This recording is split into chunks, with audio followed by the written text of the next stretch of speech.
आपकी 12th board में जितनी भी डेरिवेशन है वो सारी हम क्या है कवर करेंगे, और मैं क्या करूंगा उन सारी डेरिवेशन की एक अलग से प्लेलिस्ट बना दूंगा, ठीक है। हाँ, तो 2025 में आपकी जितनी भी डेरिवेशन आएंगी उन सारी डेरिवेशन को हम क्या है यहाँ पर कवर करते हुए चलेंगे। तो आज किस डेरिवेशन की बात करेंगे भैया? आज हम निकालेंगे इलेक्ट्रिक फील्ड, किसकी वजह से? इलेक्ट्रिक डाइपोल की वजह से, और उसके एक्सियल पॉइंट पर। जैसे हमने पढ़ा था, आपने डाइपोल क्या होता है, इलेक्ट्रिक डाइपोल आपने पढ़ा था। इलेक्ट्रिक डाइपोल क्या होता है? Pair of equal and opposite charges, है ना, pair of equal and opposite charges separated by small distance. जब हम दो इक्वल एंड अपोजिट चार्जेस को क्या है कुछ स्मॉल डिस्टेंस से सेपरेट करते हैं तो उस पूरे सिस्टम को हम क्या बोलते हैं? इलेक्ट्रिक डाइपोल बोलते हैं। जैसे भैया मेरे पास क्या है, एक चार्ज है -q, ठीक है, और यहां पर ये दूसरा चार्ज रखा हुआ है इससे कुछ डिस्टेंस पर, इससे कुछ डिस्टेंस पर दूसरा चार्ज रखा हुआ है +q, है ना। हाँ, और इनके बीच की डिस्टेंस क्या है? बहुत ज्यादा छोटी है। हाँ, और मान लेते हैं कि वो डिस्टेंस कितना है? 2a है। मान लेते हैं भैया वो डिस्टेंस कितना है? 2a है। तो हम इसको क्या बोलेंगे? इसको हम बोलेंगे इलेक्ट्रिक डाइपोल। तो अब इस इलेक्ट्रिक डाइपोल की एक्सियल पॉइंट पर हमें क्या है? मैग्नेटिक फील्ड निकालना है। तो भैया देखो, पहले क्या करते हैं, इस डाइपोल की एक्सिस बनाते हैं ना। हाँ, ये रही हमारी डाइपोल की एक्सिस। तो इस एक्सिस पर ये क्या है? हमारी एक्सिस ऑफ डाइपोल। ये क्या है हमारे पास? Axis of dipole. अब इस डाइपोल की एक्सिस पर हम कोई एक पॉइंट मान लेते हैं P, है ना, हम कोई पॉइंट मान लेते हैं P, और इस पॉइंट पर P पर हमें क्या है? मैग्नेटिक फील्ड निकालनी है। अच्छा, अब आपने पढ़ा था भैया ये जो P पॉइंट है, इस P पॉइंट पर इस +q चार्ज की वजह से भी फील्ड होगी और इस -q चार्ज की वजह से भी फील्ड होगी। हाँ बिल्कुल होगी, दोनों चार्ज की वजह से फील्ड होगी। तो इस +q चार्ज को नाम दे देते हैं 1 और इस -q चार्ज को नाम दे देते हैं 2। अच्छा भैया, इस पॉइंट पर जो P पॉइंट पर जो फील्ड होगी प्लस चार्ज की वजह से, वो क्या होती है? +q चार्ज मतलब पॉजिटिव चार्ज की वजह से जो फील्ड होती है वो क्या होती है? Away from the charge. तो यहां पर जो इलेक्ट्रिक फील्ड होगी वो क्या होगी? E1। और कैसी होगी? Away from the charge. और नेगेटिव चार्ज की वजह से जो इलेक्ट्रिक फील्ड होती है वो क्या होती है? Towards the charge. तो वो क्या होगी? ऐसे। ये होगी हमारी कौन सी? E2। ये फोर्स कौन सी होगी भैया? यहाँ पर E2। अच्छा, अब यहां पर हमारे पास ये हमने क्या लिख ली? E1 और E2 निकाली। ये क्या है? ये इस P पॉइंट पर नेट इलेक्ट्रिक फील्ड है, वो किस किस की वजह से लग रही है? E1 की वजह से भी और E2 की वजह से भी। अच्छा भैया, अब ये जो P पॉइंट है ये रहा हमारे डाइपोल का सेंटर। ये क्या है? हमारे डाइपोल का सेंटर है। अब इस सेंटर से जो P पॉइंट है उसकी डिस्टेंस कितनी है? वो है हमारी R डिस्टेंस।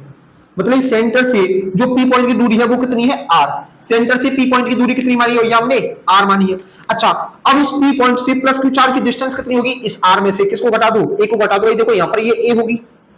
जब ये पूरी डाइपोल की लेंथ 2a है तो ये कितना होगा? यहाँ पर ये A होगा और ये भी A होगा। अब मैं कहूं +q चार्ज की इस P पॉइंट से डिस्टेंस कितनी होगी? +q चार्ज की डिस्टेंस कितनी होगी? R माइनस के A। कितनी होगी? R माइनस के A। और इस P पॉइंट से -q चार्ज की डिस्टेंस कितनी होगी? इस -q चार्ज की डिस्टेंस होगी R प्लस के A। कितनी होगी? R प्लस के A। क्योंकि भाई देखो, इस P पॉइंट से यहां तक की डिस्टेंस कितनी है? R, और यहां तक की कितनी है? A। तो -q चार्ज तक की डिस्टेंस कितनी होगी? R प्लस के A। R प्लस के A। अब यहां से अगर मैं E1 लिखना चाहूं, अगर मैं यहां से E1 लिखना चाहूं तो E1 किसकी वजह से भैया? +q चार्ज की वजह से। हाँ, और electric field due two point charge क्या होती है? kq अपॉन के r²। कितनी होती है? kq अपॉन के r²। तो यहां पर क्या होगी? kq। अब देखो R कौन सा लूंगा मैं? R लूंगा यहाँ पर R माइनस के A। तो यहाँ पर R माइनस A का whole square. R minus A का होल स्क्वायर। यहां तक बात समझ में आ रही है? हाँ, अब देखो, अब E2 निकालना चाहूं तो मैं कैसे निकालूंगा? E2 है हमारी माइनस चार्ज की वजह से इलेक्ट्रिक फील्ड। हाँ, तो वो कितनी होगी? kq upon r²। और डिस्टेंस कौन सी लूंगा? r plus a। क्योंकि इस -2 से P पॉइंट तक की डिस्टेंस कितनी है? r plus a। तो r प्लस a का होल स्क्वायर। अच्छा, अब देखो बहुत ध्यान से देखो, तो ये E1 जो है वो E2 से ज्यादा है। क्यों? क्योंकि भैया ये जो P पॉइंट और +q चार्ज है इन दोनों के बीच की डिस्टेंस कम है, और P पॉइंट और इस -q चार्ज की डिस्टेंस क्या है? दोनों के बीच की डिस्टेंस ज्यादा है। तो जहां पर डिस्टेंस कम होती है वहां पर फील्ड ज्यादा होती है। तो डिस्टेंस इस P पॉइंट से किसकी कम है? भैया +q चार्ज की वजह से। तो +q चार्ज की वजह से इलेक्ट्रिक फील्ड कितनी है? E1। तो यहाँ पर क्या होगा? E1 जो होगा वो ज्यादा होगा E2 से। E1 जो है वो ज्यादा होगा E2 से। हाँ भैया, तो यहां पर जो E नेट जो निकलेगी इस P पॉइंट पर वो कितनी आएगी? E1 माइनस के E2। कितनी आएगी भैया? E1 माइनस के E2 जो है इस P पॉइंट पर नेट इलेक्ट्रिक फील्ड होगी। वो क्या है? नेट इलेक्ट्रिक फील्ड होगी। अब क्या है? यहाँ पर E1 की वैल्यू रख दो और E2 की वैल्यू रख दो, आपको क्या आंसर मिल जाएगा? देखो भैया, अब यहाँ पर क्या है? जो हमारे पास E नेट जो होगी वो कितनी होगी? E1 कितना है? KQ अपॉन के R माइनस A का होल स्क्वायर। कितना है? KQ upon R minus A का होल स्क्वायर। बहुत सही। माइनस E2 कितना है? KQ upon R plus A का होल स्क्वायर। कितना है? KQ upon R plus R plus A का whole square, R plus A का होल स्क्वायर। अच्छा अगर मैं दोनों में से क्या करूं, अगर मैं यहां पर दोनों में से के क्यू कॉमन ले लेता हूं, दोनों में से मैं के क्यू अगर कॉमन ले लूं तो यहां पर अंदर कितना बचेगा, 1 अपॉन के आर माइनस ए का होल स्क्वायर।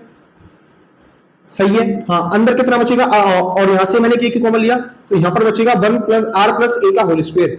कितना बचेगा, आर प्लस ए का होल स्क्वायर। कितना बचेगा, आर प्लस ए का होल स्क्वायर। अच्छा तो यहां पर के क्यू, अब देखो यहां से एलसीएम लूंगा तो यहां पर क्या होगा, आर प्लस ए का होल स्क्वायर माइनस के आर माइनस ए का होल स्क्वायर, और नीचे एलसीएम जो आएगा वो आएगा R square minus A square का होल स्क्वायर, क्योंकि R minus A, R plus A क्या होता है, R square minus A square, और दोनों का क्या है, होल स्क्वायर, तो हमने क्या कर दिया, होल स्क्वायर कर दिया।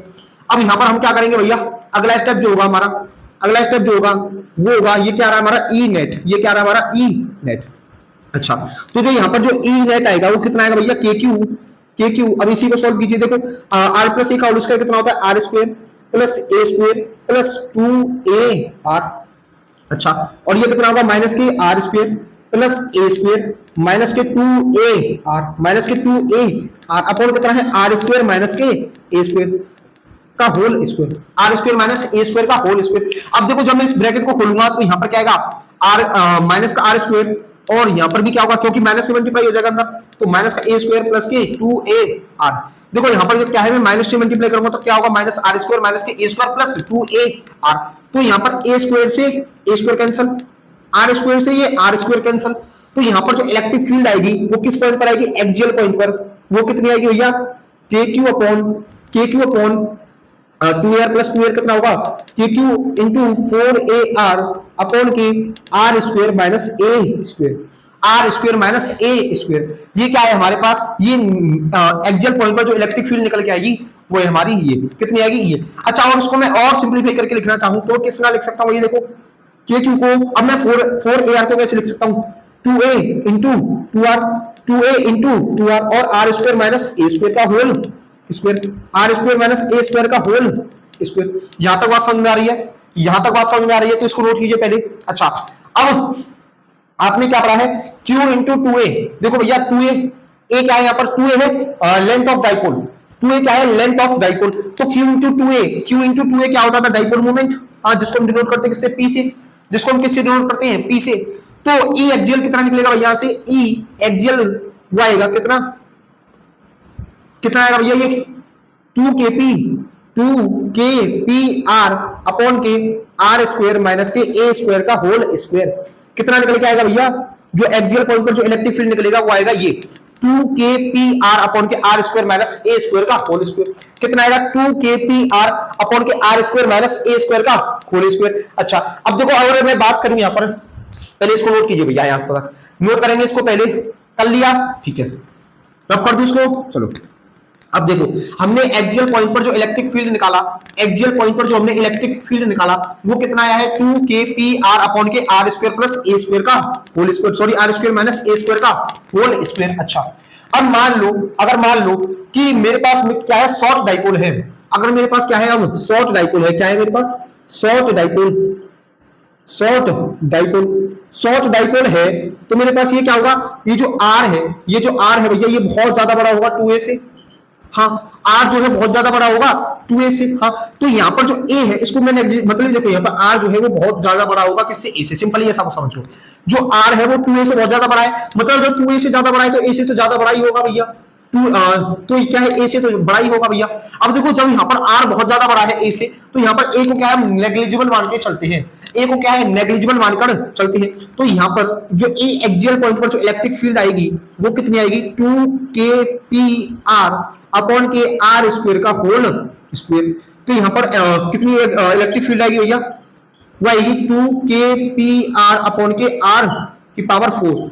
ये एक 4 से कितना कटेगा, एक कटेगा, देखो भाई r की पावर 4 है, हाँ तो एक r से यहाँ पर एक r कट जाएगा, तो e एक्सियल जो आएगी हमारे पास वो आएगी 2kp अपॉन r क्यूब। कितनी आएगी भैया, 2kp अपॉन आर क्यू, यहां पर कितनी आएगी, 2kp और आर क्यू। ये क्या है, electric field due to an electric dipole at the axial point. और ये कब है, जब हमारे पास क्या है, शॉर्ट डाइपोल हो, जब हमारे पास क्या हो, शॉर्ट डाइपोल हो।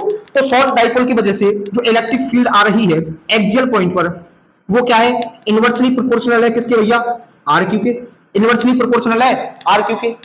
समझ रहे हो या नहीं समझ रहे हो, मतलब आर क्यू के क्या है, ये इनवर्सली प्रोपोर्शनल है। अच्छा, और देखो अगर मैं यहां पर जो नेट इलेक्ट्रिक फील्ड की बात करूं तो वो किधर आएगी, इधर आएगी हमारी एक्सियल इलेक्ट्रिक फील्ड, यानी जो नेट एक्सियल इलेक्ट्रिक फील्ड है वो किधर आएगी, वो इस डायरेक्शन में आएगी, क्यों, क्योंकि इवन ज्यादा है। अच्छा, अगर मैं इसका डाइपोल मोमेंट निकालना चाहूं तो वो किधर से किधर होता है, डाइपोल मोमेंट होता है इधर पी वेक्टर, वो किधर से किधर होता है, माइनस क्यू से प्लस क्यू की तरफ, माइनस क्यू के से प्लस क्यू की तरफ। अच्छा, तो एक्सियल पॉइंट पर जो इलेक्ट्रिक फील्ड है वो किधर है भैया, इधर, और जो डाइपोल मोमेंट है वो भी हमारा किधर है, इधर, इलेक्ट्रिक फील्ड भी इधर, डाइपोल मोमेंट भी इधर, तो दोनों क्या है, एक ही डायरेक्शन में हो गए, दोनों क्या है, एक ही डायरेक्शन में हो गए। तो अगर मैं इस इलेक्ट्रिक फील्ड को वेक्टर फॉर्म में लिखना चाहूं तो इसको ई वेक्टर इक्वल्स टू के पी वेक्टर अपॉन के आर क्यू ऐसे भी लिख सकता हूं, है ना। अगर मैं इसको वेक्टर में लिखना चाहूं तो क्या है, ई एक्सियल, इसको वेक्टर में लिख सकता हूं, और पी को क्या है, पी को भी मैं वेक्टर में लिख सकता हूं, यहां पर कोई भी दिक्कत नहीं होगी। अच्छा, लेकिन आगे बात करेंगे इक्वेटोरियल पे, तो हम यहाँ पर जब वेक्टर को लिखेंगे तो आगे माइनस लगाना पड़ेगा, वो क्या है, इक्वेटोरियल में बात करेंगे। और ऐसी ढेर सारी डेरिवेशन जितनी भी आपकी बोर्ड के लिए इंपॉर्टेंट है, सारी डेरिवेशन कराएंगे, और उनकी हम क्या है, एक अलग से प्लेलिस्ट बना देंगे, है ना। तो आपको क्या है, कहीं पर भी जाने की जरूरत नहीं होगी, डायरेक्ट प्लेलिस्ट पे आप सारी की सारी डेरिवेशन आपको मिल जाएंगी क्लास 12 से रिलेटेड, ठीक है। हाँ, तो आज की वीडियो को फिर यहीं तक रखते हैं, फिर मिलते हैं आपसे अगली डेरिवेशन के साथ अगली वीडियो में।